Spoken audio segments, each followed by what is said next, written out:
వచ్చాడు. ప్రభువుకి వందనాలు. ఈ దినము వాక్యం చూసుకుంటూ వద్దాం. మా లూకాసు వార్త 15వ అధ్యాయం 8వ వచనం.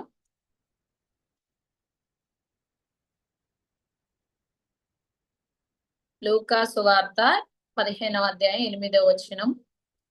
ఏ స్త్రీకైనను 10 వెండి నాణెములుండగా వాటిలో ఒక నాణెము పోగొట్టుకుంటే ఆమె దీపము వెలిగించి ఇల్లు ఊడ్చి అది దొరుకు వరకు జాగ్రత్తగా వెతకదా?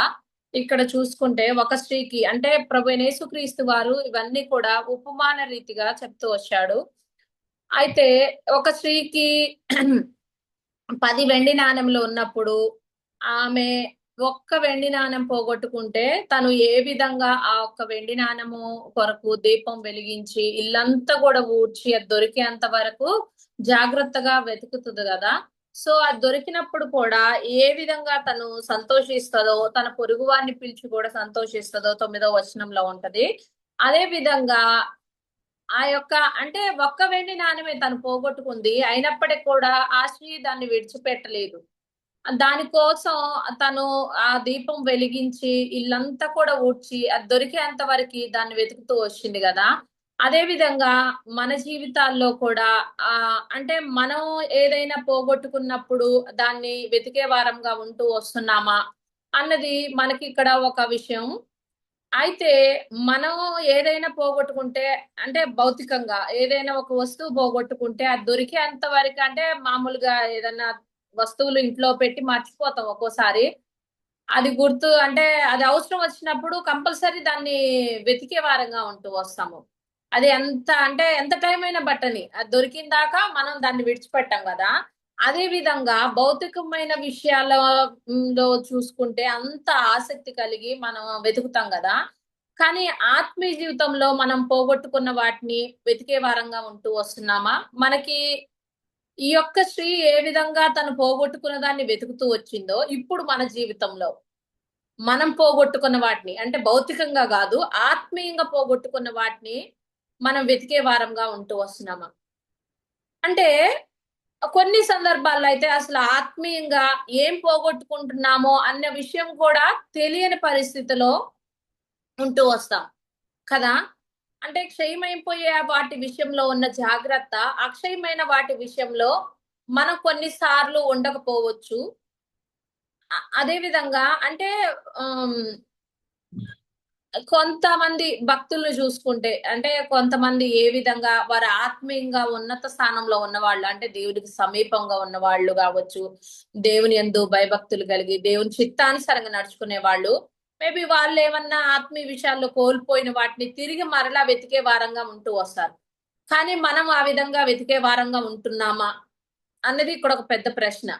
అయితే మనం వేటిని వెతకాలి, అంటే మనం ఏమి కోల్పోతున్నాం అన్నది మనం కొన్ని విషయాలు చూసుకుంటే, ఈ యొక్క హ్మ్, మన యొక్క జీవితంలో ఆ యొక్క వెండి అనగా, అంటే ఆస్తి పోగొట్టుకున్న వెండి నాణెం తను వెతుకుతూ వచ్చింది, తనకు దొరికింది, తను సంతోషించింది. మన జీవితాల్లో, మన ఆత్మీయ జీవితంలో మనం ఏం కోల్పోయాము? కోల్పోయిన దాన్ని వెతుకుతున్నామా? అయితే ఇక్కడ వెండి ఏ విధంగా విమోచనకు గుర్తుగా ఉంటూ వస్తుందో, ప్రభువైన యేసుక్రీస్తు వారు మనల్ని అందరినీ కూడా విమోచిస్తూ వచ్చాడు. ఏ విధంగా ఆయన యొక్క రక్తం చేతనే మనల్ని విమోచించిన వాడిగా ఉన్నాడు కదా. అయితే ఈ యొక్క విషయం హ్మ్. గలతీలకు రాసిన పత్రిక 3వ అధ్యాయం 13వ వచనం ఎవరైనా కొంచెం చదివి సాయం చేయండి. గలతీలకు రాసిన పత్రిక 3వ అధ్యాయం 13వ వచనం. ఆత్మను గూర్చిన వాగ్దానము విశ్వాసము వలన మనకు లభించున్నట్లు అబ్రహాం పొందిన ఆశీర్వచనము క్రీస్తుయేసు ద్వారా అన్యజనులకు కలుగుటకై క్రీస్తు మన కోసము శాపమై మనకు ధర్మశాస్త్రము యొక్క శాపము నుండి విమోచించెను. ఇందును గూర్చి మ్రాను మీద వ్రేలాడిన ప్రతి వాడును శాపగ్రస్తుడు అని వ్రాయబడి ఉన్నది. అయితే విమోచించబడ్డ మనకి ప్రభు ఏమిస్తూ వచ్చాడు? విమోచించబడ్డాం కదా. సో విమోచించిన మనకి ఏమిచ్చాడంటే ఇక్కడ మధ్యలో చూసుకుంటే 14 13, 14 కలిసి ఉన్నాయి. అందులో మధ్యలో అబ్రహాము పొందిన ఆశీర్వచనము యేసుక్రీస్తు ద్వారా అన్యజనులకు కలుగుటగై. అంటే మనకు కూడా అబ్రహాంకి దేవుడు ఏదైతే ఆశీర్వచనం ఇస్తూ వచ్చాడో మనకు కూడా అటువంటి ఆశీర్వాదాన్ని దేవుడు మన జీవితాల్లో కూడా మన ప్రభు అయిన యేసుక్రీస్తు వారు మనకి అనుగ్రహిస్తూ వచ్చాడు కదా. అంటే అది ఇవ్వటానికి పరలోకపు తండ్రి ఆశ కలిగి ఉంటూ వచ్చాడు. అందును బట్టి దేవుడు మనల్ని విమోచించి ఈ యొక్క ఆశీర్వాదం అబ్రహాముకి ఎటువంటి ఆశీర్వాదం ఇచ్చాడు అటువంటి ఆశీర్వాదాన్ని మనకు కూడా ప్రభు ఇస్తూ వచ్చాడు. అంటే మనకిచ్చిన ఆశీర్వాదంను మనం పోగొట్టుకునే వారంగా ఉంటూ వస్తున్నామా, మనం దాన్ని కాపాడుకునే వారంగా ఉంటూ వస్తున్నామా అనే విషయాలను చూసుకుంటే దేవుడు నిజంగా మన కోసం మనల్ని విమోచించడానికి మనకి ఆ ఆశీర్వాదం ఇవ్వటానికి ఆయన ఏమవుతూ వచ్చాడు, క్రీస్తు మన కోసం శాపమై మనల్ని ధర్మశాస్త్రం యొక్క శాపము నుండి విమోచించెను. అంటే ధర్మశాస్త్రం ప్రకారం ఏంటంటే పాపంకి వచ్చే జీతము మరణం అవ్వాలి. కానీ అట్టి మరణం నుంచి మనల్ని విమోచించటానికి ఆయనే మ్రానుపై వేలాడుతూ వచ్చిన వాడిగా ఉన్నాడు. శాపగ్రస్తుడవుతూ వచ్చాడు. మన పాపం భారాన్ని అంతటిని కూడా ఆయన విమోచించి మనకేమిస్తూ వచ్చాడు, ఆశీర్వాదాన్ని ఇచ్చాడు. అబ్రహాము అంటే దేవుడు మాట విన్నాడు. అబ్రహాము దేవుడు పిలవగానే వచ్చాడు, దేవుని చిత్తాన్ని జరిగించాడు, తన కుమారుని ఇవ్వమంటే ఇచ్చాడు. కానీ నీవు నేను కావచ్చు, ఇప్పుడు ఒక ప్రశ్న మనకి వేసుకుంటే మనం ఏం చేసామని దేవుడు మనకి ఇంత ఆశీర్వాదాన్ని ఇచ్చాడు. మనం ఏమి కూడా చేయలేదు. మన అన్యజనము అంటే మనం దేవుని బిడ్డలం కాదు. అయినప్పటికీ దేవుడు మన యందు ప్రేమ కలిగి అబ్రహాంకి ఇచ్చిన ఆశీర్వాదాన్ని మనకు కూడా ప్రభు ఇస్తూ వచ్చాడు కదా. అయితే ఈ యొక్క ఆశీర్వాదంను కోల్పోయిన వ్యక్తి కూడా మనకు తెలుసు. ఆది కాండము హెబ్రీల్కి రాసిన పత్రిక 12వ అధ్యాయం 16-17 వచనాలు. హెబ్రీల్కి రాసిన పత్రిక 12వ అధ్యాయం 16-17 వచనాలు ఒకసారి చదివి. ఒక పూట కూటి కొరకు తన జ్యేష్ఠత్వపు హక్కును అమ్మివేసిన ఏసావు వంటి భ్రష్టుడైనను వ్యభిచారి అయినను ఉండునేమో అనియో జాగ్రత్తగా చూచుకొనుడి. ఏషావు ఆ తరువాత ఆశీర్వాదము పొందగోరి కన్నీళ్లు విడ్చుచు దానికోసరము శ్రద్ధతో వెదకినను మారు మనసు పొందని అవకాశము దొరకక విసర్జింపబడనని మీరెరుగుదురు. అయితే ఇక్కడ ఏషావు గురించి మనందరికి కూడా తెలిసిన విషయమే. ఏషావు ఒక్క పూట కూటి కొరకు జ్యేష్ఠత్వపు హక్కు నమ్ముకున్నాడు. జ్యేష్ఠత్వం అంటే ఆ రోజులో చాలా విలువైనది, హక్కు కలిగి ఉండటం. అయితే దాన్ని కూడా తను అమ్మివేసుకుంటూ వచ్చాడు. దేనికోసం? ఆ ఎర్రని ఆ చిక్కుడుగాయల కూర కోసం, అంటే భౌతికమైన వాటి కోసం, ఆత్మ సంబంధమైన అంటే ఇది జ్యేష్ఠత్వపు హక్కుని తను అమ్మివేసుకుంటూ వచ్చిన వాడిగా ఉన్నాడు. అదే విధంగా తను ఏం చేస్తూ వచ్చాడు ఏషావు, ఆ తర్వాత ఆశీర్వాదము పొందగోరి కన్నీళ్లు విడిచుచు దానికోసం శ్రద్ధతో వెతుకుతూ వచ్చాడంట. వెతికినప్పటికీ తనకు అవకాశం లేదు. అంటే ఆ టైం అయిపోతూ వచ్చింది. అంటే ఆశీర్వాదం పొందగోరు, కానీ మనకి మాత్రం మనం ఏమీ చేయలేదు. అయినప్పటికీ కూడా దేవుడు మనకి ఆశీర్వాదాలు ఇస్తూ వచ్చాడు కదా. మనం వాటిని అంటే ఇచ్చిన ఆశీర్వాదాన్ని ఈ యొక్క ఏషావు ఏ విధంగా కోల్పోతూ వచ్చాడో మనం కూడా కోల్పోయే వారంగా ఉంటూ వస్తున్నామా, లేకపోతే వాటిని మనం శ్రద్ధతో జాగ్రత్తతో అంటే కొనసాగించేవారు దేవుడిచ్చిన ఆశీర్వాదాలని మనం కొనసాగించే వారంగా ఉంటూ వస్తున్నామా, ఒకసారి మనల్ని మనం చూసుకుంటూ రావాలి. అదే విధంగా ఇక్కడ చూసుకుంటే మనల్ని అంటే మనకు కూడా అన్ని జనాంగము అయినప్పటికీ మనకి కొన్ని ఆధిక్యతలను దేవుడు మనకిస్తూ వచ్చాడు. చూసుకుంటే ఈ యొక్క ఏషావు జ్యేష్ఠత్వపు హక్కును కోల్పోయాడు, కానీ అటువంటి హక్కుని మనకిస్తూ వచ్చాడు దేవుడు. అంటే ఇక్కడ చూసుకుంటే గలతీయులకు రాసిన పత్రిక 4వ అధ్యాయం 4-5 వచనాల్లో ఉంటది. గలతీయులకు రాసిన పత్రిక అయితే 4వ అధ్యాయం 4-5 వచనాలు కలిసి ఉన్నాయి. అయితే కాలము పరిపూర్ణమైనప్పుడు దేవుడు తన కుమారుని పంపెను. ఆయన స్త్రీ అందు పుట్టి మనము దత్తపుత్రులము కావాలనని ధర్మశాస్త్రముకు లోబడి ఉన్న వారిని విమోచించుటకై ధర్మశాస్త్రమునకు లోబడిన వాడు ఆయను. అంటే ఆయన స్త్రీ అందు ఆ కన్నిక గర్భమందు పుట్టి మనల్ని దత్తపుత్రులుగా చేసుకొనటానికి ఆయన ధర్మశాస్త్రానికి లోబడుతూ వచ్చాడు. అంటే ఇక్కడ చూడండి, అన్ని జనాంగమైన మనల్ని అందరినీ కూడా దేవుడు ఏం చేస్తూ వచ్చాడు, దత్తపుత్రులుగా చేస్తూ వచ్చాడు. ఇక్కడ ఫుట్ నోట్ లో ఉంటది స్వీకృత పుత్రులము. అంటే దత్తపుత్రులు అంటే తెలుసు కదా, అడాప్టెడ్, ఎవరికన్నా పిల్లలు లేకపోయినా లేకపోతే ఇంకా అంటే పిల్లలు ఉన్నప్పటికీ పెంచగలే ఆ స్టెబిలిటీ ఉన్నప్పుడు ఏంటంటే పిల్లల్ని వేరే తెచ్చుకొని పెంచుకుంటూ వస్తారు. ఆ ప్రకారమే మనకు కూడా ఎటువంటి ఆధిక్యత లేదు. అటువంటి అన్ని జనాంగమైన మనల్ని దత్తపుత్రులుగా చేసుకుంటూ వచ్చాడు దేవుడు. మనకు గొప్ప హక్కుని ఇక్కడ మనకి ఇస్తూ వచ్చాడు కదా. అదే విధంగా యోహాను సువార్త 1:12 కూడా ఉంటది కదా. యోహాను సువార్త 1:12 తన్ను ఎందరు అంగీకరించారో వారందరికీ, అనగా తన నామమందు విశ్వాసం ఉంచిన వారికి దేవుని పిల్లలగుటకు ఆయన అధికారమును అనుగ్రహిస్తూ వచ్చాడు. ఇక్కడ ఇంకోటి ఏంటి, దేవుని పిల్లలయ్యే అధికారాన్ని కూడా మనకు ప్రభు ఇస్తూ వచ్చాడు కదా. ఎవరైతే ఆయన యందు విశ్వాసం ఉంచుతూ వస్తారో, విశ్వాసం ఉంచి ఆయన్ని వెతికేతారో అటువంటి వారికి ఆయన పిల్లలయ్యే అధికారాన్ని దేవుడు ఇస్తూ వచ్చాడు కదా. మన జీవితాల్లో కూడా ఈ యొక్క రెండు ఏంటి, ఫస్ట్ మనల్ని ఆశీర్వదిస్తూ వచ్చాడు. అబ్రహాంకి ఎటువంటి ఆశీర్వదించాడు అటువంటి ఆశీర్వాదాన్ని ఇచ్చాడు. అదే విధంగా మనల్ని హక్కుదారులుగా, అంటే ఆయన పుత్రులుగా, ఆయన బిడ్డలుగా, ఆయన పిల్లలుగా మనల్ని చేసుకుంటూ వచ్చాడు. ఇంత గొప్ప ధన్యతని దేవుడు మనకి ఇస్తూ వచ్చినప్పుడు మనం ఏం చేస్తూ వస్తున్నాము? ఆయన ఇచ్చిన ఆశీర్వాదాలని మనం పట్టుకునే వారంగా ఉంటూ వస్తున్నామా? వాటిని పోగొట్టుకొని ఆ తర్వాత ఆ వెతకలేని స్థితిలో, అంటే కోల్పోవటం అన్నది సహజం శరీరంలో ఉన్నాం, అయినప్పటికీ వాటిని వెతికే వారంగా ఉండాలని ప్రభు మనల్ని కోరుకుంటూ వస్తున్నాడు. అంటే ఇక్కడ ఏంటంటే ఆకర్షణీయమైన వాటి కొరకు, అంటే ఈ లోకంలో ఉన్న వాటి కొరకు ఈ యొక్క ఏశావు ఆ యొక్క కూటి కొరకు, ఒక్క పూట కూటి కొరకు జ్యేష్ఠత్వ పక్కున అమ్మి వేసుకున్నాడు కదా. ఆకర్షణీయమైన వాటి, ఈ యొక్క లోకంలో ఆకర్షణీయమైన వాటి కొరకు మనం ఏం కోల్పోతూ వస్తున్నామో, మనకి శ్రేష్టమైన ఆధిక్యతను, శ్రేష్టమైన ఆ యొక్క ఆశీర్వాదాన్ని దేవుడు మనకిస్తూ వచ్చాడు కదా. వాటిని మనం పోగొట్టుకునే వారంగా ఉంటూ వస్తున్నామా, లేకపోతే వాటిని పట్టుకునే వారంగా ఉంటూ వస్తున్నానా? అదే విధంగా దేన్నైనా ఆశించి ఆశీర్వాదంను పోగొట్టుకునే వారంగా ఉండకూడదని ప్రభు కోరుకుంటూ వస్తున్నాడు. అదే విధంగా ఇక్కడ చూసుకుంటే ఏశావు వెళ్ళిపోయిన దాన్ని యాకోబు సంపాదించుకుంటూ వచ్చాడు కదా.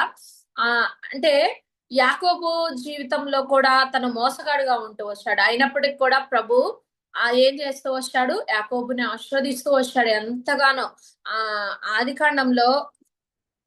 ఆదికాండము 32:10 తీసిన వారు ఉంటే కొంచెం చదవండి. 32 ఆదికాండము 32:10 నీవు నీ సేవకునికి చేసిన సమస్తమైన ఉపకారమునకును సమస్త సత్యమునకు అపాత్రుడను. ఎట్లనగా నా చేతి కర్రతో మాత్రమే ఈ యోర్దాను దాటి తిని, ఇప్పుడు నేను 2 గుంపులైతిని. ఇక్కడ మనం చూసుకుంటే ఇక్కడ యాకోబు కూడా ఏమీ లేదు, చేతికర్రతో మాత్రమే యోర్దాను దాటుతూ వచ్చాడు. యోర్దాను దాటిన తర్వాత దేవుడు ఎంతగానో అబ్రహాముని ఆశీర్వదించి 2 గుంపులుగా, అంటే తనకు భార్యని, పిల్లల్ని, దాసుల్ని, ఎడ్లని, అంటే సమస్తమును కూడా దేవుడు భౌతికంగా యాకోబుని ఎంతగానో ఆశీర్వదిస్తూ వచ్చిన వాడిగా ఉన్నాడు. అదే విధంగా ఇక్కడ ఇంకొక విషయాన్ని చూసుకుంటే ఆత్మీయంగా కూడా, అంటే ఇదే ఆదికాండము 26 ఆదికాండం 32:26 ఆయన తెల్లవారుచున్నది గనుక నన్ను పోనీయమనగా అతడు, నీవు నన్ను ఆశీర్వదించితేనే గాని నిన్ను పోనివ్వను. అంటే చూస్తూ ఇక్కడ ఆశీర్వాదము, అంటే ఇక్కడ యాకోబు విషయంలో ఏంటంటే ఆశీర్వాదాన్ని అడిగి తను గట్టిగా పట్టుకొని మరీ పొందుకుంటూ వచ్చాడు. నన్ను ఆశీర్వదిస్తే గాని నిన్ను పోనివ్వను అని. కానీ మనం ఏం చేయకపోయినా కూడా దేవుడు ఆత్మ సంబంధమైన ప్రతి ఆశీర్వాదాన్ని ఇస్తూ వచ్చాడు.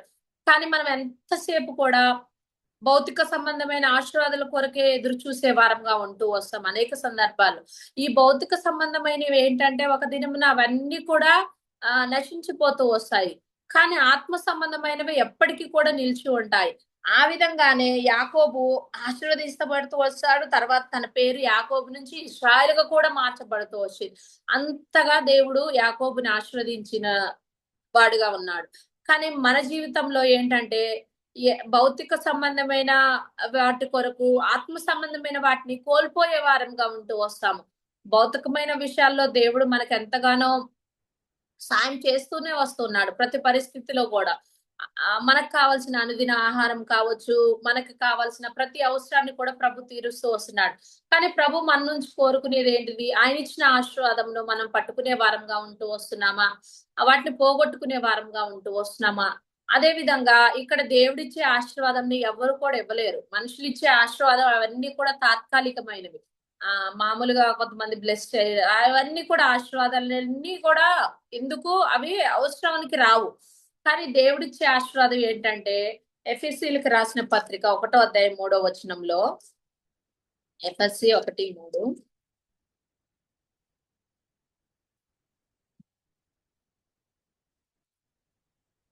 మన ప్రభువైన యేసుక్రీస్తు యొక్క తండ్రియగు దేవుడు స్తుతింపబడును గాక. ఆయన క్రీస్తునందు పరలోక విషయములలో ఆత్మ సంబంధమైన ప్రతి ఆశీర్వాదమును మనకు అనుగ్రహించను. పరలోక సంబంధమైన ప్రభు యేసుక్రీస్తు మనకేమిస్తూ వచ్చాడు? పరలోక సంబంధమైన ప్రతి ఆశీర్వాదాన్ని, అంటే మనం అన్యజనాంగమైన మనల్ని రక్షించి ఆయన విమోచించి మనకేమిస్తూ వచ్చాడు? పరలోక సంబంధమైన ప్రతి ఆశీర్వాదాన్ని కూడా మనకి దేవుడు అనుగ్రహిస్తూ వచ్చాడు కదా. ఇట్టి ఆశీర్వాదంలో మనం పోగొట్టుకునే వారంగా ఉంటూ వస్తున్నామా? మనకిచ్చిన ఆధిక్యత ఏంటండి? దేవుని పిల్లలయ్యే ఆధిక్యతని ఇస్తూ వచ్చాడు. దేవుని యొక్క అంటే ఆయన రాజ్యములో, ఆయన ఉండే స్థలంలో మనం కూడా ఉండే గొప్ప ధన్యతను మనకిస్తూ వచ్చాడు కదా. అయితే ఇక్కడ మనకిచ్చింది ఏమేంటి అంటే దేవుడు ఆత్మ సంబంధమైన ఆశీర్వాదాలు, రక్షణ ఇస్తూ వచ్చాడు. అదే విధంగా దేవుని పిల్లలయ్యే అధికారాన్ని ఇస్తూ వచ్చాడు, సమాధానాన్ని కూడా ఇస్తూ వచ్చాడు, ఇంకా మనకి పరిశుద్ధతని ఇస్తూ వచ్చాడు.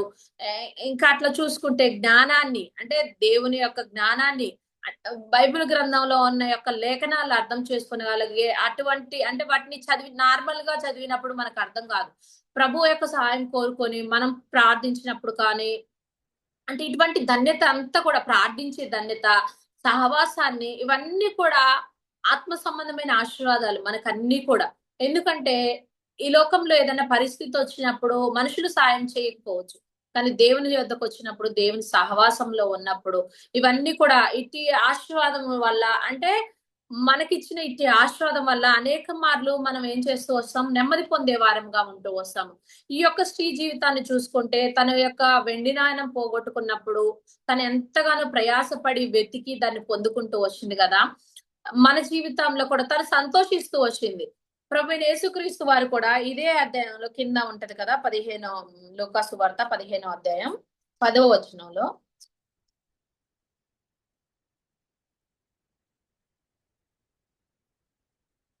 అటువలే మారు మనసు పొందు ఒక్క పాపి విషయమై దేవుని దూతల ఎదుట సంతోషము కలుగునని మీతో చెప్పుచున్నాను.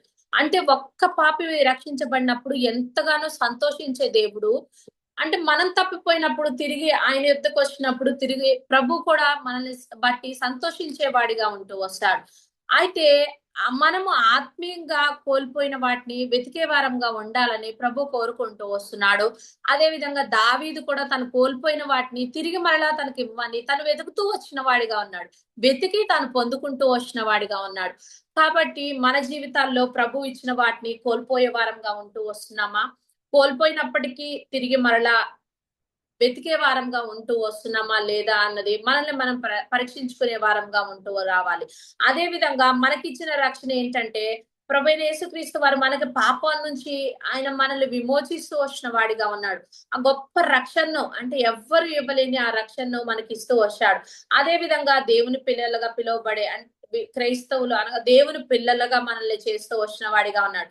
ఆ పరిశుద్ధాత్మని మనకు సంచకరువుగా ఇచ్చి మనల్ని ఏ విధంగా ప్రార్థించాలో, ఏ విధంగా ఆరాధించాలో, ఏ విధంగా ఈ లోకంలో నడుచుకోవాలో, ఎప్పుడైనా తప్పిపోయినప్పుడు పరిశుద్ధాత్మ చేత మనల్ని హెచ్చరిస్తూ వస్తున్నాడు. హెచ్చరించి సరిచేసుకొని తిరిగి మరలా సమకూర్చుకునే ధన్యతని దేవుడు మనకి ఇస్తూ వస్తున్నాడు కదా. అదే విధంగా దేవుల్లో మనకు ఆనందం, పరిస్థితులు ఏవైనప్పటికీ, ఎటువంటి సిచ్యువేషన్ ఉన్నా, అది భౌతిక విషయాల్లో కావచ్చు, కుటుంబాల్లో కావచ్చు, ఎటువంటి పరిస్థితుల్లో ఉన్నా సంఘంతో వచ్చినప్పుడు ఆ ఆనందాన్ని తిరిగి మరలా దేవుడు మనకి ఆ సంతోషాన్ని మనకి కలగచేస్తూ వస్తున్నాడు. అదే విధంగా మనకి నిత్య జీవం అనే నిరీక్షణ, గొప్ప ధన్యతను ఆయనతో, అంటే క్రీస్తుతో మనం నిత్యము ఉండే ఆ గొప్ప ధన్యతను కూడా మనకి ఇస్తూ వచ్చాడు కదా.